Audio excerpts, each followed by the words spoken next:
मैं पूरे 800 किलो का एक बेहद मोटा और बेतरतीब आदमी था। फिर भी मेरी शादी एक बेहद खूबसूरत शांत स्वभाव वाली महिला अधिकारी से हो गई। लेकिन शादी के 3 साल बाद तक उसने मुझे अपनी एक उंगली तक छूने नहीं दी। मुझे लगा कि वो सिर्फ मेरे मोटापे से नफरत करती है, इसलिए मेरे साथ इतना ठंडा व्यवहार करती है। लेकिन एक दिन मैंने उससे उसके बचपन के दोस्त के साथ हाथ पकड़कर मार्केट में घूमते और गाल से गाल मिलाकर फोटो खिंचवाते देखा। तब मुझे समझ आया कि उसने मुझसे शादी प्यार की वजह से नहीं की थी, बल्कि सिर्फ अपने दादाजी का एहसान चुकाने के लिए की थी। इसलिए जब उसकी माँ ने फिर से मुझे मोटा कहकर ताना मारा और चाहा कि उसकी बेटी और उसका बचपन का दोस्त IVF करवाएं, तब मैंने तय कर लिया कि अब और नहीं सहूंगा। अगर आपको वही अपना दामाद बनाना है तो ठीक है, मैं आप सबकी इच्छा पूरी कर देता हूँ, मैं डिवोर्स लेता हूँ। मेरी ये बात सुनते ही सास पहले तो चौंक गई, फिर उसकी आंखों में चमक आ गई। तुम सच कह रहे हो? मैं सिर हिलाने ही वाला था कि अगले ही पल पत्नी का चेहरा एकदम बदल गया। उसने मेरा हाथ पकड़कर मुझे खड़ा किया। तुम क्या बकवास कर रहे हो माँ? ये हम दोनों के बीच की बात है, आपको इसकी चिंता करने की जरूरत नहीं है। इतना कहकर वो मुझे अपने मायके से बाहर ले आया। काफी दूर आने के बाद वो रुकी, भौहें सिकोड़कर मेरी तरफ देखा। उसके चेहरे पर हल्की सी इरिटेशन साफ दिखाई दे रही थी। तुम फिर क्या उल्टी सीधी बातें कर रहे हो? मैं बकवास नहीं कर रहा, मैं सीरियस हूँ। वो कुछ पल चुप रही, काफी देर तक मुझे देखती रही, फिर बोली, मैंने दादाजी से वादा किया था कि मैं तुमसे शादी करूंगी और मैं अपना वादा निभाऊंगी। मैंने कभी तुमसे डिवोर्स लेने के बारे में नहीं सोचा। उसकी ये बात सुनकर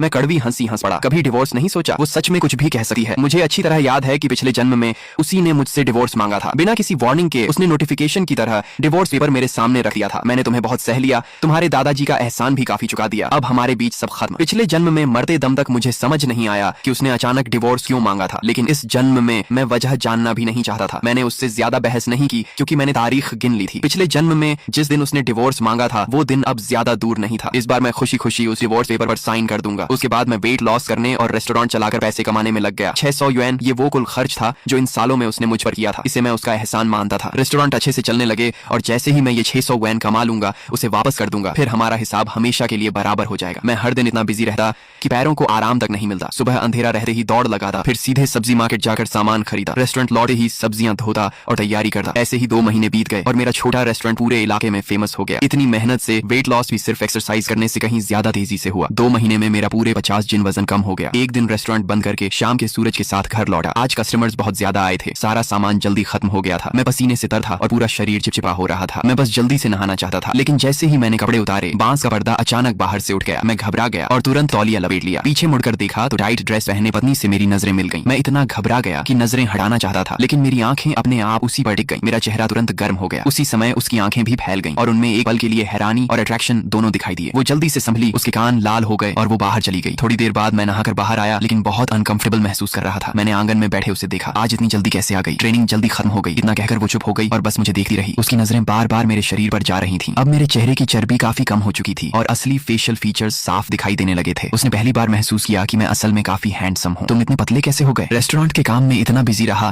कि पता ही नहीं चला कब वेट कम हो गया। अचानक हम दोनों के बीच अजीब सी खामोशी छा गई। मैंने सिर झुकाकर कहा, मैं नहा चुका हूँ, अब तुम नहा लो। उसके बाथरूम में जाने के बाद मैंने ठंडे पानी से चेहरा धोया ताकि चेहरे की गर्मी कम हो जाए। आज उसने सामान्य से काफी ज्यादा देर तक नहाया। जब तक मैं कमरे में बैठकर रेस्टोरेंट का पूरा हिसाब खत्म कर चुका, तब जाकर वो बाहर आए। मैं पैसे गिनने में इतना मग्न था कि मुझे पता ही नहीं चला वो कब मेरे पीछे आकर खड़ी हो गई। तभी मेरे कानों में उसकी हल्की हंसी सुनाई दी। लगता है तुम्हारा रेस्टोरेंट काफी अच्छा चल रहा है। मैं चौंक गया और तुरंत अकाउंट बुक बंद कर दी। हाँ ठीक ठाक है, लेकिन सच तो ये था कि बिजनेस बहुत अच्छा चल रहा था। सिर्फ 2 महीने में कॉस्ट निकालने के बाद और पॉन शॉप से अपना पेंडेंट छुड़ाने के पैसे निकालकर भी मैंने 150 युएन 6 माओ 3 फेन का साफ प्रॉफिट कमा लिया था। अब सिर्फ 429 युएन 3 माओ 7 फेन और कमाने थे, फिर उसका पूरा एहसान चुका देता। मेरी आंखों में अब पहले जैसी उदासी नहीं बल्कि उम्मीद की चमक थी। उसने भी ये बदलाव महसूस किया और धीमी आवाज में बोली, वो क्या अब हमें एक बच्चा नहीं कर लेना चाहिए? उसे लगा था कि ये बात सुनकर मैं खुश हो जाऊंगा, लेकिन उसका मतलब समझते ही मेरा चेहरा सख्त हो गया। मैंने बिना सोचे मना कर दिया, रहने दो, मैं हर दिन बहुत बिजी रहता हूँ और तुम्हें भी ट्रेनिंग करनी होती है। अगर बच्चा हो गया तो बहुत परेशानी होगी। इतना कहकर मैंने अकाउंट बुक उठाई और बाहर जाने लगा। मैं सुबह बहुत जल्दी उठ जाता हूँ, कहीं तुम्हारी नींद न खराब हो जाए, इसलिए मैं बगल वाले कमरे में सो जाऊंगा। जो महिला ऑफिसर अब तक अपने पति को पास भी नहीं आने देती थी, पहली बार उसके मन में थोड़ा लगाव पैदा हुआ था, लेकिन उसे सीधा इनकार मिल गया। उसका चेहरा थोड़ा उतर गया। उसने मेरा हाथ पकड़ लिया। मेरा कोई और मतलब नहीं था। अगर तुम मेरे साथ बच्चा नहीं चाहते तो ठीक है, लेकिन पति पत्नी अलग अलग कमरों में सोएं, ये कैसी बात हुई? मैं भी सुबह जल्दी उठी हूँ, मुझे कोई परेशानी नहीं होगी। मैंने होंठ भींच लिए और फिर कुछ नहीं कहा। उसके बाद कुछ समय तक रेस्टोरेंट का बिजनेस और अच्छा होता गया। मैंने एक हेल्पर भी रख लिया। मेरे और उसके रिश्ते भी पहले से काफी बेहतर हो गए। मैं हर दिन थोड़ा थोड़ा पतला होता गया और उसका व्यवहार भी पहले से ज्यादा नरम और केयर करने वाला हो गया। खाली समय में वो रेस्टोरेंट आकर मुझे घर ले जाती। यहाँ तक कि एक दिन वो मुझे नए डिपार्टमेंट स्टोर भी ले गई और बोली कि मेरे लिए गोल्ड रिंग खरीदना चाहती है। हमारी शादी बहुत जल्दी में हुई थी। अब सब लोग वेडिंग रिंग पहनते हैं तो हम भी पहनकर देखें। अगर मैं कहूँ कि मेरा दिल बिल्कुल नहीं डोला तो वो झूठ होगा। पिछले जन्म में मैं ऐसी ही पत्नी का सपना देखा था, लेकिन मेरे अंदर बची हुई थोड़ी सी समझदारी ने मुझे फिर होश में ला दिया। मैंने सिर हिलाया। मुझे ज्वेलरी पहनना पसंद नहीं है। इस जन्म में मैं खुद को पिछले जन्म की तरह उसी गड्ढे में दोबारा गिरने नहीं दूंगा। 3 दिन बाद 23 सितंबर आने वाला था। यही वो दिन था जब पिछले जन्म में उसने बिना किसी वार्निंग के मुझसे डिवोर्स मांगा था। इस बार मैं वही गलती दोबारा नहीं दोहराऊंगा। 22 सितंबर की शाम मैं रेस्टोरेंट के किचन में सफाई कर रहा था। बस आखिरी कस्टमर के खाना खत्म करने का इंतजार था, फिर शॉप बंद करने वाला था। तभी वो कस्टमर खाना खाकर उठा,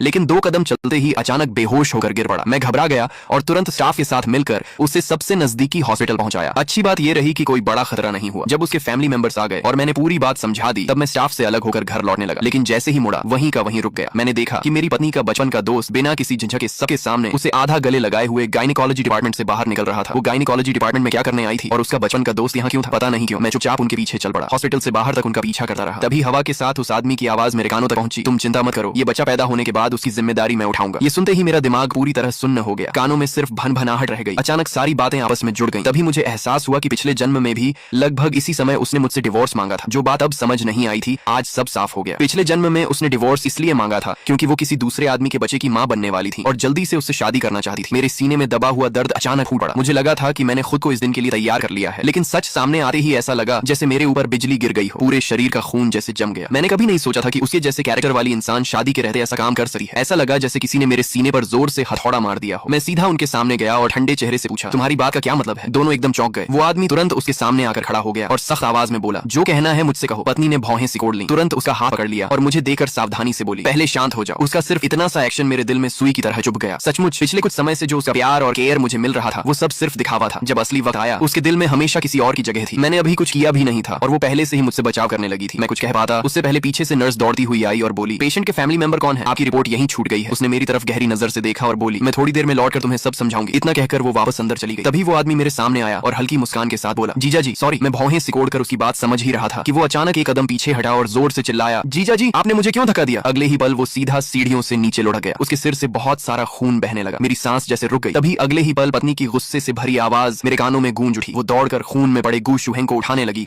और उसे लेकर हॉस्पिटल के अंदर भाग गई। 2 घंटे बाद इमरजेंसी रूम का दरवाजा खुला। व्हाइट कोट पहने डॉक्टर बाहर आया और लंबी सांस लेकर बोला, जान को कोई खतरा नहीं है, लेकिन दिमाग में ब्लड क्लॉट है, आगे ध्यान से ऑब्जर्वेशन करना होगा। उसी समय अंदर से गू शुहेंग की आवाज भी सुनाई दी। मैं कॉरिडोर में खड़ा था। मेरा चेहरा पूरी तरह सफेद पड़ चुका था। मेरा गला भर आया था। मेरे मन में सिर्फ एक ही बात घूम रही थी। मैंने उसे धक्का नहीं दिया, लेकिन सू मेंग्याओ मेरी एक बात भी सुनने को तैयार नहीं थी। उसकी आंखें बर्फ जैसी ठंडी थी। वो मुझे घूरते हुए बोली, शेन यीफेंग, मुझे लगा था तुम बदल गए हो, लेकिन तुम आज भी वैसे ही हो। अभी शुहेंग जिस इंसान की जिम्मेदारी लेने की बात कर रहा था, वो मैं नहीं थी। उसका काफी समय पहले एक्सीडेंट की वजह से किसी और से बचा हो गया था और आगे उस बच्चे को हम दोनों मिलकर पालने वाले थे। लेकिन तुम्हारा दिल इतना निर्दयी कैसे हो सका है कि तुमने उसे सीधे सीढ़ियों से धक्का दे दिया? उसके सिर्फ 3 वाक्य मेरे दिल पर हथौड़े की तरह गिरते रहे। मैंने मुठियां कस ली और दांत भींचकर फिर कहा, मैंने कहा ना, मैंने उसे धक्का नहीं दिया। लेकिन चाहे मैं ये बात कितनी भी बार कहता, सू मेंग्याओ की आंखों में सिर्फ ठंडापन और अविश्वास था। तभी नर्स गू शुहेंग को वार्ड से बाहर लेकर आई। सू मेंग्याओ तुरंत उसके पीछे चल दी और उसने मुझे एक नजर तक देखना जरूरी नहीं समझा। उसकी आंखों में जो ठंडापन और फैसला था, वैसा मैंने पहले कभी नहीं देखा था। मैं वहीं जड़ होकर खड़ा रह गया। मेरे दिमाग में बस यही सवाल घूमता रहा कि आखिर मैंने उससे प्यार ही क्यों किया था। घर लौटकर मैं पूरी रात ड्राइंग रूम में चुपचाप बैठा रहा। मेरी आंखों में बिल्कुल नींद नहीं आई। उस दौर में कहीं भी सीसीटीवी नहीं था, इसलिए कोई भी मेरी बेगुनाही साबित नहीं कर सकता था। बाहर पूरी तरह सुबह होने के बाद ही मैं उठा, मुंह धोया और जल्दी जल्दी रेस्टोरेंट के लिए निकल गया। चाहे कुछ भी हो, रेस्टोरेंट तो खोलना ही था। लेकिन मैंने कभी नहीं सोचा था कि उसी दिन गू शुहेंग की मां लोगों को लेकर सीधे मेरे रेस्टोरेंट पर आ धमकेगी और सब कुछ तोड़ फोड़ देगी। वो जमीन पर बैठ गई और जोर जोर से चिल्लाने लगी, ये मोटा आदमी एक मर्डरर है, इसने मेरे बेटे को लगभग मार ही डाला था। ऐसे आदमी के रेस्टोरेंट का खाना खाने की हिम्मत तुम लोगों में कैसे है? अगर इसका मूड खराब हो गया तो पता नहीं कब चाकू उठाकर किसी को मार डाले। उसकी बात सुनते ही सारे कस्टमर्स डर कर भाग गए। उसके बाद कोई भी मेरे रेस्टोरेंट में खाना खाने नहीं आया। जिस रेस्टोरेंट को मैंने दिन रात मेहनत करके खड़ा किया था, वो एक ही रात में ऐसी जगह बन गया जिससे हर कोई दूर भागने लगा। मैंने स्टाफ को सैलरी देकर घर भेज दिया और अकेले ही टूटी फूटी शॉप को साफ किया। फिर थके हुए शरीर को घसीटे हुए घर पहुंचा। सू मेंग्याओ पहले से डाइनिंग टेबल पर बैठी मेरा इंतजार कर रही थी। उसने काफी देर तक ठंडी नजरों से मुझे देखा और फिर पहला वाक्य यही कहा, सब लोग चले गए? फिर उसने शांत आवाज में कहा, पहले तुमने डिवोर्स की बात की थी, अब मैं मान गई हूँ। अपना मैरिज सर्टिफिकेट ले आओ, कल सुबह हम दोनों आर्मी में जाकर डिवोर्स रिपोर्ट जमा करेंगे। इतना कहकर उसने मेरे सामने डिवोर्स एप्लीकेशन रख दी। मेरी सांस हल्की सी रुक गई। उस पेपर पर लिखे बड़े बड़े शब्दों को देखकर भी इस बार मेरे दिल में ज्यादा हलचल नहीं हुई। पिछले जन्म की वही डिवोर्स एप्लीकेशन आखिर इस जन्म में भी मेरे सामने आ ही गई। मैं खुद पर हल्का सा मुस्कुराया। शायद यही होना था। जिस दिन मैं दोबारा जन्म लेकर लौटा था, उसी दिन मैंने उसे छोड़ने का फैसला कर लिया था। काफी देर बाद मैंने शांत होकर सिर हिलाया। ठीक है। मेरी इतनी आसानी से हामी भरने पर सू मेंग्याओ की आंखों में हैरानी की एक झलक दिखाई दी। शायद उसने कभी नहीं सोचा था कि मैं इतनी आसानी से मान जाऊंगा। अगली सुबह हम दोनों तय समय पर आर्मी ऑफिस पहुंचे और डिवोर्स रिपोर्ट जमा कर दी। पिछले जन्म की तरह इस बार कोई मुश्किल नहीं हुई। डिवोर्स सर्टिफिकेट उम्मीद से भी ज्यादा आसानी से बन गया। रजिस्ट्रेशन ऑफिस से बाहर निकलते ही सू मेंग्याओ ने मेरी तरफ देखकर कहा, फैमिली क्वार्टर वाला घर तुम ही रख लो, मैं बाहर शिफ्ट हो जाऊंगी। मैंने हाथ में पिछले जन्म जैसा ही डिवोर्स सर्टिफिकेट पकड़ा हुआ था। मैंने सिर हिलाकर कहा, नहीं, अब मैं वहां नहीं रहूंगा। मैं अब तुम्हारा फैमिली मेंबर नहीं हूँ, इसलिए तुम्हारे घर में रहने का कोई हक भी नहीं है। सू मेंग्याओ ने भौहें सिकोड़कर पूछा, फिर तुम कहाँ जाओगे? मैंने बिना झिझक जवाब दिया, गांव वापस। इतना कहकर मैं भारी कदमों से वहां से चला गया। गू शुहेंग की मां ने रेस्टोरेंट की ऐसी हालत कर दी थी कि उसे चलाना नामुमकिन हो गया था, इसलिए मुझे उसे बंद करना पड़ा। आखिर में मेरी हालत भी पिछले जन्म से ज्यादा अच्छी नहीं निकली। पहले मेरा इरादा बस स्टेशन जाकर गांव की टिकट खरीदने का था, लेकिन जब मैं रेलवे स्टेशन के पास से गुजरा तो अचानक अचानक मुझे लू जियान की याद आ गई, जिसने कुछ समय पहले मुझे नर्स सिटी में काम और डेवलपमेंट का मौका दिया था। गांव लौटकर पिछले जन्म की तरह बेकार जिंदगी बिताने से अच्छा था कि मैं एक नई जगह जाकर नई शुरुआत करूं, जहां कोई मुझे जानता तक ना हो। मैं वापस फैमिली क्वार्टर लौटा, लू जियान का कॉन्टैक्ट ध्यान से संभाल कर रख लिया, फिर अकाउंट बुक निकालकर सारे पैसे गिने। रेस्टोरेंट से मैंने कुल 670 युएन, 8 माओ 6 फेन कमाए थे। इनमें से 600 युएन सू मंग्याओ को लौटाने के लिए काफी थे और बचे हुए करीब 70 युएन से मैं नर्स सिटी की ट्रेन टिकट खरीद सका था। अब मेरा वेट पहले से काफी कम हो चुका था, इसलिए सामान बांधते समय मैं सिर्फ वही कपड़े साथ ले गया जो अब मुझे फिट आते थे। बाकी सारे कपड़े बांधकर स्क्रैप में बेच दिए, जिससे 10 युएन और मिल गए। आखिर में मेरा सामान इतना कम बचा कि एक ही बैग में सब आ गया। बैग उठाकर जब मैं कमरे से बाहर निकला तो आखिरी बार पूरे आंगन को देखा। पिछले जन्म में मैं सोचता था कि यही मेरा हमेशा का घर होगा। डिवोर्स के बाद भी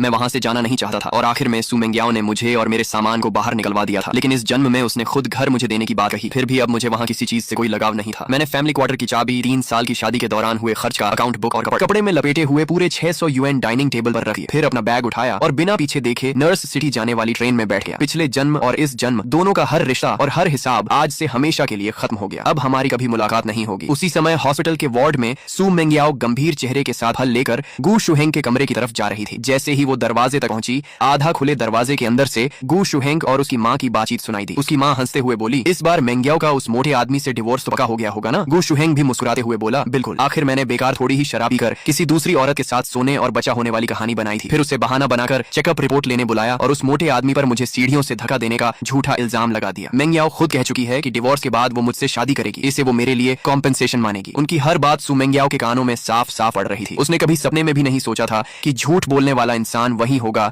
जिसके साथ वो बचपन से बड़ी हुई थी। गुस्से में उसने दरवाजा जोर से खोल दिया। उसके चेहरे पर आग बरस रही थी। सिर्फ मुझे धोखा देने के लिए तुम लोगों ने एक इंसान की जिंदगी को दांव पर लगा दिया। उसके दिल का गुस्सा फट पड़ा। उसका मन कर रहा था कि वही उन माँ बेटे को खत्म कर दे, लेकिन तभी उसकी जेब में रखा डिवोर्स सर्टिफिकेट जलते लोहे की तरह उसके सीने को चुभने लगा। सू मेंग्याओ का पूरा शरीर कांप उठा और उसकी आंखें तुरंत लाल हो गईं। तो सच में उसने मुझ पर झूठा इल्जाम लगाया था। तभी उसे मेरी वो बात याद आई कि मैं गांव लौट रहा हूँ। नहीं, उसे जाने नहीं देना चाहिए। उसने फल वहीं फेंके और बिना पीछे देखे हॉस्पिटल से भागती हुई घर पहुंची। लेकिन जैसे ही उसने दरवाजा खोला, पूरा घर खामोश था। मेरी हर चीज वहां से गायब हो चुकी थी। टेबल पर सिर्फ घर की चाबी, कपड़े में बंधे पैसे और एक अकाउंट बुक रखा था। कांपते हाथों से उसने अकाउंट बुक खोला। उसमें शादी के 3 सालों के दौरान उसने मुझ पर खर्च किए गए हर एक युएन का हिसाब लिखा था। आखिर में मेरी लिखी हुई एक लाइन थी, सू मेंग्याओ, पूरे 600 युएन, एक भी फेन कम नहीं, तुम्हें लौटा रहा हूँ। आज से हमारा कोई लेना देना नहीं रहा। वो भागकर रेस्टोरेंट पहुंची, लेकिन रेस्टोरेंट पहले ही बंद हो चुका था। उसे लगा मैं गांव लौट गया हूँ, इसलिए वो उसी रात गांव भी पहुंच गई। लेकिन वहां भी मैं नहीं था। किसी को नहीं पता था कि मैं कहाँ गया हूँ। सू मेंग्याओ ने मुझे बहुत लंबे समय तक ढूंढा, लेकिन उसे मेरी कोई खबर कभी नहीं मिली। साल 1988 में नर्स सिटी का यूएमिंग रेस्टोरेंट में इस बार सू मेंग्याओ ट्रेनिंग एक्सचेंज के लिए नर्स सिटी आई थी। काम खत्म होने के बाद उसकी महिला साथी वेनजंग जिद करके उसे यहाँ लाई और बोली, मेंग्याओ, इस रेस्टोरेंट का मालिक सिर्फ खाना ही नहीं बल्कि लुक्स और पर्सनैलिटी में भी किसी फिल्म स्टार से कम नहीं है। यकीन मानो, यहाँ आकर तुम्हें बिल्कुल पछतावा नहीं होगा। आखिरकार सू मेंग्याओ उसकी बात मानकर यूनकाई यूएमिंग रेस्टोरेंट आ गई। एक एक करके सारे डिशेस प्राइवेट रूम में आने लगे। वेनजंग तो बड़े मजे से खाने लगी, लेकिन सू मेंग्याओ ने बस यूं ही एक और खाया। अगले ही पल उसकी आंखें फैल गईं। उसे इन व्यंजनों में एक बेहद जाना पहचाना स्वाद महसूस हुआ। उसके मन में अचानक एक शक पैदा हुआ। उसने तुरंत चॉपस्टिक्स नीचे रखी और कहा, क्या मैं आपके बॉस से मिल सकती हूँ? वेटर के बाहर जाते ही वेनजंग मुस्कुराकर उसे छेड़ते हुए बोली, अरे मेंग्याओ, आखिर तुम्हारे दिल में भी किसी के लिए जगह बन ही गई। लेकिन सू मेंग्याओ ने उसकी बात पर ध्यान नहीं दिया। उसकी नजर लगातार दरवाजे पर टिकी रही। कुछ ही देर बाद दरवाजा खुला और अंदर एक लंबा, स्मार्ट और बेहद हैंडसम आदमी आया। सू मेंग्याओ तुरंत खड़ी हो गई। वो सामने खड़े आदमी को अवाक होकर देखने लगी। उसकी आंखों में सिर्फ हैरानी थी। उधर मैंने भी उसे देखते ही हल्की सी हैरानी महसूस की। इतने साल बाद अपनी एक्स वाइफ से फिर मुलाकात होगी, मैंने कभी नहीं सोचा था। लेकिन अब बहुत समय बीत चुका था। पुरानी बातों में उलझे रहने का कोई मतलब नहीं था। मैं कुछ पल चुप रहा, फिर अंदर जाकर मुस्कुराते हुए बोला, बहुत समय बाद मिले सू मेंग्याओ। सू मेंग्याओ सामने खड़े पहले से कहीं ज्यादा हैंडसम हो चुके मुझे जटिल भावों से देखती रही। वह 5 साल तक मुझे ढूंढती रही थी, लेकिन कभी नहीं सोचा था कि मुलाकात यहाँ होगी। उसने गहरी सांस लेकर कहा, बहुत समय बाद। वेनजंग को भी हैरानी हुई कि सू मेंग्याओ रेस्टोरेंट के मालिक को पहले से जानती है। वह हंसते हुए बोली, अच्छा, तो इसलिए तुम बॉस से मिलने की जिद कर रही थी। लगता है खाने का स्वाद पहचान गई थी। उसकी बात सुनकर मुझे भी सब समझ आ गया। मैं मन ही मन मुस्कुरा दिया। तो बात ये थी, इतने साल बाद भी वह मुझे नहीं भूली थी। मुझे थोड़ा अजीब लगा। शायद इंसान हमेशा उसी को याद रखता है जिसे वह खो देता है। इन सालों में बिजनेस करते करते मैं पहले जैसा भावुक नहीं रहा था। अब मैं अपनी फीलिंग्स चेहरे पर नहीं आने देता था। मैं मुस्कुराकर बोला, आज सच में बड़ा संयोग है। आज का पूरा बिल मेरी तरफ से। अगर और कुछ खाना हो तो वेटर से कह देना। मुझे अभी थोड़ा काम है, मैं चलता हूँ। वेनजंग कुछ कहने ही वाली थी कि सू मेंग्याओ ने पहले ही पूछ लिया, क्या आज काम खत्म होने के बाद थोड़ी देर बात कर सकते हैं? वेनजंग ने भौहें उठाकर सू मेंग्याओ की तरफ देखा। उसे लगा कहीं मेंग्याओ को रेस्टोरेंट के बॉस से प्यार तो नहीं हो गया। उसे पहले से पता था कि सू मेंग्याओ का डिवोर्स हो चुका है और उसके बाद उसने दोबारा शादी से हमेशा इनकार कर दिया था। हर बार जब भी उसे किसी मैच मेकिंग प्रोग्राम में ले जाने की कोशिश होती, वह मना कर देती थी। अब जाकर वेनजंग को वजह समझ आई। सू मेंग्याओ उसकी नजरों का मतलब समझ रही थी। अगर पहले की बात होती तो वह उसे तुरंत कोहनी मार देती, लेकिन इस समय मेरे अलावा उसके लिए कुछ भी ज्यादा जरूरी नहीं था। उसकी बात सुनकर मैंने मन ही मन ठंडी हंसी हंसी। अब हमारे बीच बात करने लायक बचा ही क्या था, लेकिन मेरे चेहरे पर कुछ नहीं आया। मैं पहले की तरह शांत रहा और बोला, शायद आज नहीं हो पाएगा, घर पर थोड़ा जरूरी काम है। उसी समय रेस्टोरेंट का मैनेजर जल्दी से मेरे पास आया और धीरे से बोला, बॉस, टेबल नंबर 58 पर एक कस्टमर। उसकी बात सुनकर मैंने भौहें सिकोड़ ली। मैंने सू मेंग्याओ और वेनजंग को इशारे से माफी मांगी और वहां से चला गया। मेरे जाते ही वेनजंग मुस्कुराकर बोली, अब समझ आया कि तुम मैच मेकिंग में क्यों नहीं जाती थी। दिल में पहले से कोई था। वैसे भी बॉस जैसा आदमी हो तो किसी और को कौन पसंद करेगा। इतनी अच्छी बॉडी और इतना हैंडसम चेहरा, आराम आराम से टीवी स्टार बन सकता है। सू मिंगयाओ ने उसकी तरफ देखा और शांत आवाज में कहा, वह मेरा एक्स हस्बैंड है। वेनजंग की आंखें फैल गईं। क्या वह तुम्हारा एक्स हस्बैंड कैसे हो सकता है? तुम्हारा एक्स हस्बैंड तो बहुत मोटा था ना? सू मिंगयाओ ने आंखें सिकोड़कर पूछा, तुम्हें मेरे एक्स हस्बैंड के बारे में कैसे पता? असल में वेनजंग मेरे जाने के 1 साल बाद दूसरे यूनिट से हमारे ऑफिस में आई थी। नियम के हिसाब से उसे मेरे बारे में कुछ भी पता नहीं होना चाहिए था। वेनजंग तुरंत चुप हो गई। उसे समझ आ गया कि उससे गलती हो गई है। वह झेंपते हुए बोली, बस लोगों को बातें करते सुना था। सू मिंगयाओ ने पूछा, कौन लोग? वेनजंग समझ गई कि अब बात छिप नहीं सकती, इसलिए सच बता दिया। कुछ साल पहले जब हम कैपिटल हॉस्पिटल गए थे तब मैंने कुछ नर्सेस को बातें करते सुना था, इसी वजह से मुझे पता चला। यह सुनते ही सू मिंगयाओ की भौहें और सिकुड़ गईं। कैपिटल हॉस्पिटल का नाम सुनते ही उसके मन में अनगिनत सवाल उठने लगे। क्या फिर से गू शुहेंग कोई चाल चल रहा था या सिर्फ नर्सेस की गॉसिप थी? उसने गंभीर होकर पूछा, अच्छी तरह सोचो, क्या उन नर्सेस में कोई गू शुहेंग नाम का भी था? एक बार सांप के काटने के बाद इंसान रस्सी से भी डर जाता है। गू शुहेंग की चालें आज तक उसके मन में बसी हुई थी। अगर उसकी वजह से गलतफहमी न हुई होती तो हम दोनों 5 साल तक अलग नहीं रहते। ये सोचते ही उसका चेहरा और भारी हो गया। वेनजंग ने उसे इतना गंभीर देखा तो ध्यान से याद करने लगी। वह बोली, मुझे याद है जब हम मिशन से लौटे थे तो कुछ युवा नर्सेस तुम्हें देकर बात कर रही थी कि तुम्हारा कोई बॉयफ्रेंड है या नहीं। तभी एक मेल नर्स ने कहा कि तुम्हारा डिवोर्स हो चुका है।